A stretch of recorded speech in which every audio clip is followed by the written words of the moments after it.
ही chilli बाहेरून इतकी crispy आणि एकदम कमाल लागते, वाटणार पण नाही की इडलीपासून तयार केली आहे. इडली चिली फ्राय बनवण्यासाठी शिल्लक राहिलेल्या इडल्या सुद्धा तुम्ही इथे वापरू शकता. फक्त आपल्याला हव्या त्या पीसेसमध्ये ह्यांना कट करून घ्यायचं. मी उभ्या उभ्या चिरून घेतल्यात कारण त्या दिसायला पण खूप छान दिसतात. तेल गरम करत ठेवायचं. तेल गरम झालं की त्याच्यामध्ये हे सगळे पीस घालायचे आणि मस्त रंग बदलेपर्यंत तळून घ्यायचे.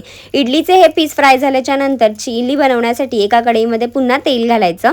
त्याच्यामध्ये किसलेलं आलं, किसलेला लसूण घालायचा. त्याला तेलावरती एखाद मिनिटभर छान परतायचं. त्याच्यामध्ये शिमला मिरची आणि कांद्याचे तुमच्या आवडीनुसार तुम्ही तुकडे करून घालू शकता. मी ते चौकोनीच ठेवलेले आहेत. मस्त परतून झाल्यावर थोडंसं मीठ घालायचं, म्हणजे थोडासा कच्चापणा पटकन निघून जातो आणि भाज्या पटकन शिजतात.